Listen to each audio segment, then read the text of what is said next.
Hi, I'm Mainebob O'Connor, and I am really excited to be here at WildFestBeta here in Cabarete, Dominican Republic. Dominican Republic? You can Google that. It's in the Caribbean. That'll get you started. Anyway, this is an exciting event to celebrate vitality, longevity, and extraordinary living with some extraordinary people. This was an awesome event, and I've got some little clips here to help give you an idea, give you a flavor of what we're up to. Beta, I love the term beta, being a software developer.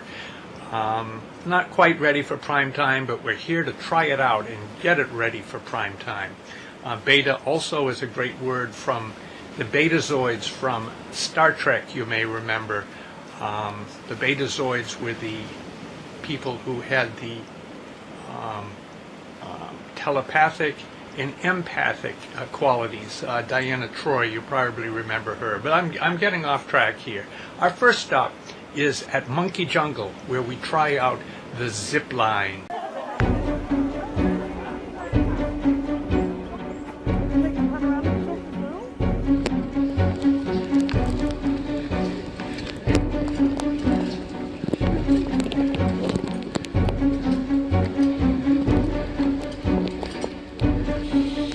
How you feeling? I'm great. How are you, Bob? Awesome. Wicked good, as they would say in Maine. Yeah. Go, Heidi!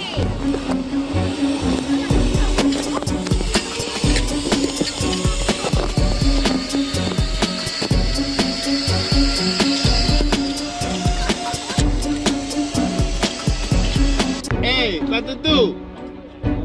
Solo está gritando. Solo está gritando. No grites,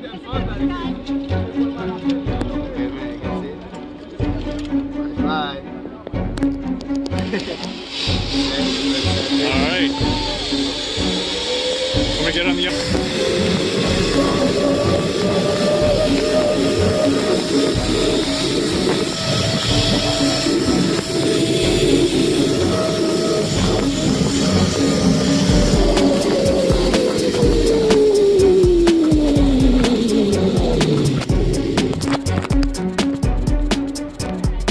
There you go.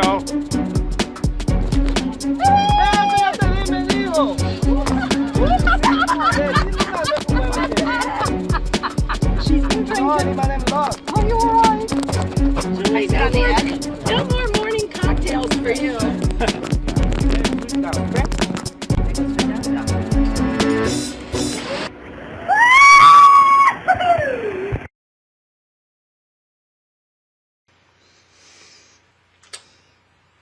Well, we're really happy that Julie was able to get out of the hole and thrive.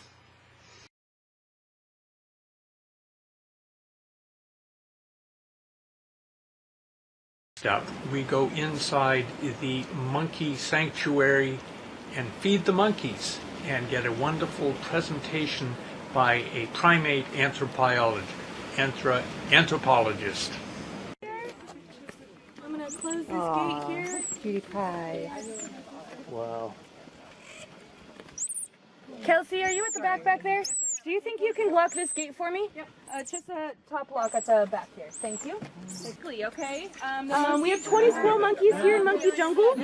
We do let them free range throughout here. They are free roaming and they can breed as however they wish. It is a breeding season now, so we should have more babies in about 4 months. The way you can tell the difference between a male and a female if they are fully grown is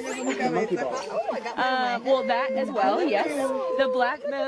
This is a male here. This is our alpha male Jack. The females will have black patches on the side of their cheeks here. See, oh, there's Mama Lexi. She's our oldest. Look at that crazy hair she's got. She has a bad hair day every day. That's Lexi. No, you're good. Remember, watch your step, everybody? Yeah. Okay. So in captivity, these guys can live between 10 and 15 years. In the wild, I would say between 8 and 12. So there's a female there. You see the black little patches on her side? So that's a female. On her side, like sideburns. So these guys, guys are naturally found in the wild between Central America through midway South America. We acquired an original troop of 13, which has grown to up and down between 20 and 25 over the past couple of years.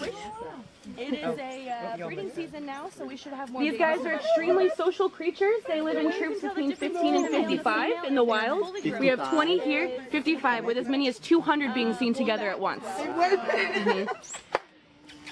So Mac and Jack are the alphas. They are the father of many of the children and will be more fathers to the future children as it is breeding season now.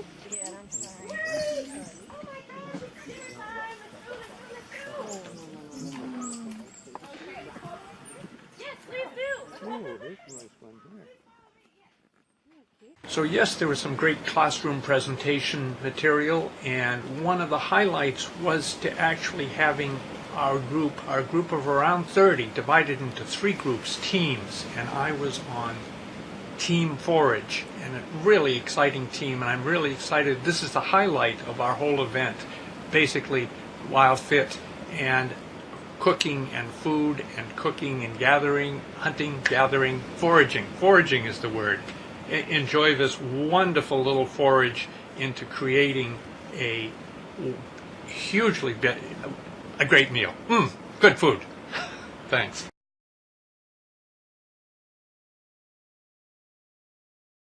So, I will try to keep it short and sweet. So, we are Team Forage, and the reason why is because we started out as soon as we left Tropicoco, walking around, looking to the ground, looking up in the trees, looking what's growing on the bushes. And the reason that we did this is because these plants that are surviving in our surroundings is the survival of the fittest, right? You're going to get the most vitality from, or energy from, the foods that are surviving around you. And so we were very fortunate to find purslane.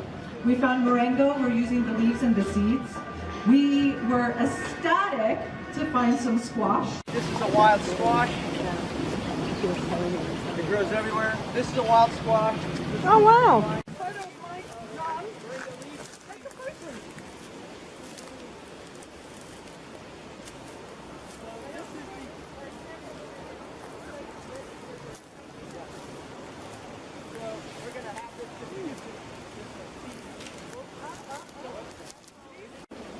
Who has the bag with the... Put it in Here. Show me also. The moringa's like antiviral bacterial fungal, but everything grows in the wild is antiviral bacterial fungal. So here's papaya leaves that we're going to grab. Okay. This is awesome.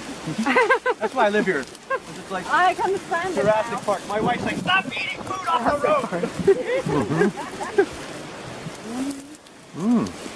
Good. Is there any more seeds? Yeah, there's a bunch of fresh and the trees really low. The funny thing is, like, all the trees growing local that are edible, like I've been following them since they were little, you know. So the one tree in front of moringa was this tiny little stick, and somebody walked by and broke it. And a year later, it was 15 foot and putting out, 200 pounds of seed. Kind of like bamboo. I took one seed from that tree because that tree was. Anything, Amanda? I keep track of that. The tree's strong, right? I'm like, this thing's tough, can't kill it. I put one seed in my yard, I've got 25, 30 foot moringa trees. It doesn't. Oh, wow. Well, let's get the papaya leaves if we can. Yeah. Where are those? Right over here. So they're the serrated. Actually, not papaya. Maybe papaya. There's one that looks like papaya.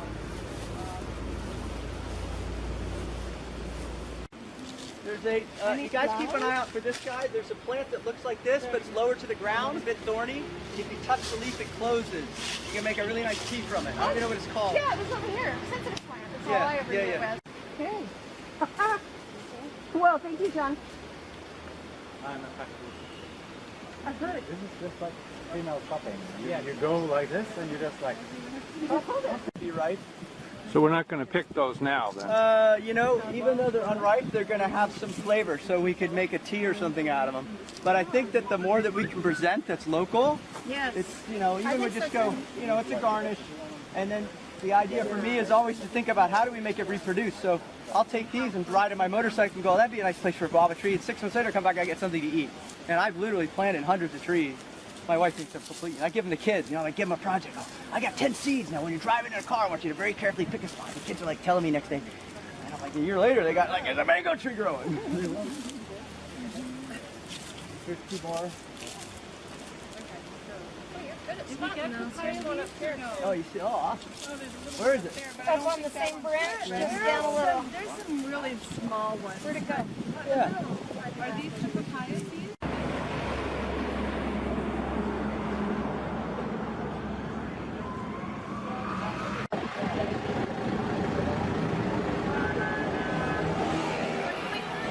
Papaya leaves. Do you want to hold on to the bag?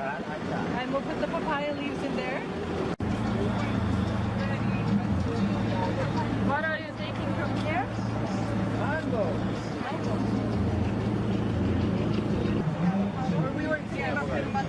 Yeah, or just even garnishing. They're incredible. They call that a Dominican apple.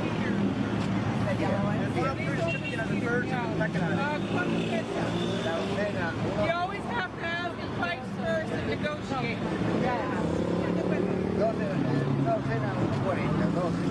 12 para 40. Yeah, I mean, get a bunch, you get 20 people. Everybody.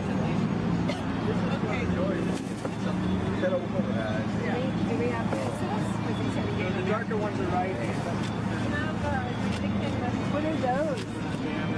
Okay, those are Dominican apples. Oh. These are different varieties of mangoes. This is papaya. Very sweet. Yo te lo calmo. Watermelon. Watermelon. So the mangoes is just for one of the syrups for the pancakes. Okay, so I got the avocado. This is to thicken it with the mango. And do you guys want to have pineapple mango?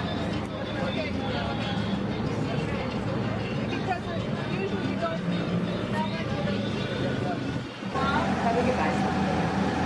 This is another variety of sprout, but I keep getting this one with the lentile salad that we like to grow in front. But just to show you, these are powerhouse protein salads. Yeah, you just put a little bit of vinaigrette, onion, tomato, cucumber, and you get yourself a powerhouse meal. Wow. So in the winter time when the veggies are really not nice, it's a really good alternative. And then this is alfalfa and red clover. And I leave it here for a little while. And then when it gets maybe just another day, tomorrow, then I'll put it out into the light. So it needs to go green. If you buy alfalfa and it's yellow, it's not good for you. Okay. It has to go through the phytosynthesis process to eliminate a toxin in it. And until it's turned green, it still carries that toxin. How interesting. I did not know that. I didn't either. This is alfalfa and red clover. Okay. Because they mix really well together because just the alfalfa has a bit of a tart taste, where the clover is nice and sweet and it just gives it that beautiful taste. And then the pea sprouts are done similar to this. Those are here. And when they've grown about this high, then you just cut them up. And it makes wonderful greens to top the salads with. And so in the winter time when the vegetables are really, because when they gather the vegetables before they're ripe, of course, they don't have no enzymes in them. The enzymes are underdeveloped. Yeah. Okay, would you like to grab some carrots and beets? Carrots and beets. Okay. All right. It actually turns into a lot of volume, like a small little, you'd be surprised, like one carrot makes a lot of slaw. And it's pretty because it's just, you just want to see 4 or 5 things.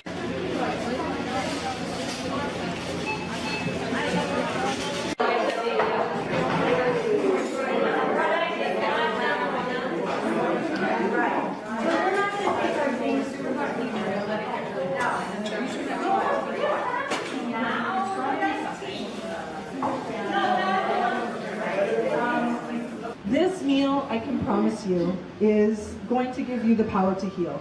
It is fresh, it's local, it's organic. We really have, wild.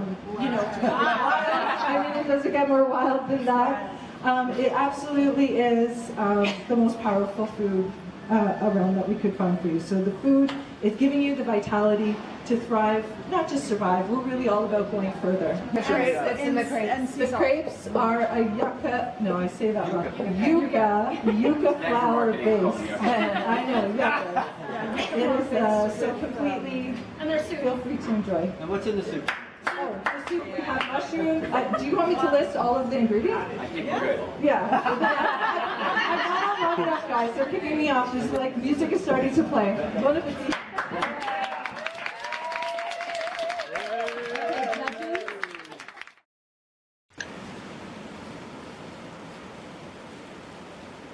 In Cabarate, and with the ocean back out there, one of the wonderful things is the wind that blows very consistently. And this is Kite Beach in Cabarate. It is extraordinary to see the kite sailing. And here is a little clip of someone you might know and someone who appears to be very attractive. Enjoy this little clip.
Was really excited to be here in the waxing moon leading up to the full moon tribal dance celebration.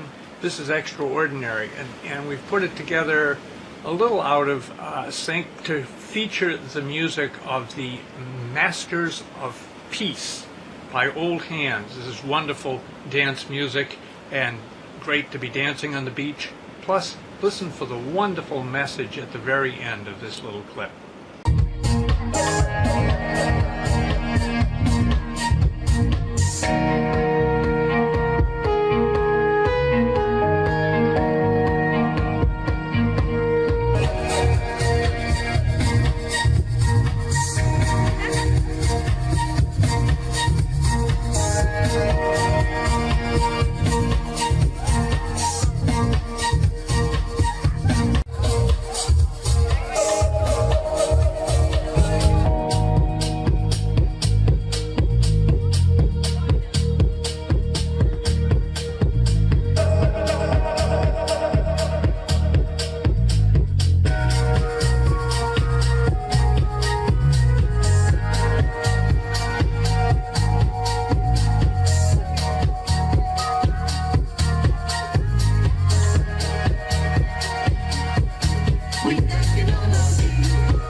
there's life back out there. And you know what's really interesting about life back out there? They don't understand all this sometimes. Is it true? Yeah. So all I'm going to say is, you see that? Where's that moon gone? Yeah, it's there, right? And I know it's all cliched and it's all silly, but I just want you to think of this. There's a bunch of us here, a bunch of us souls, and if you're having one of those days where it's like, I'm a little disconnected, it's there. Because wherever you are and other people are looking at it, it's like that was the original internet right there. So just reconnect with the moon. You guys have a fantastic night tonight. I'll see you tomorrow morning. Thanks so much.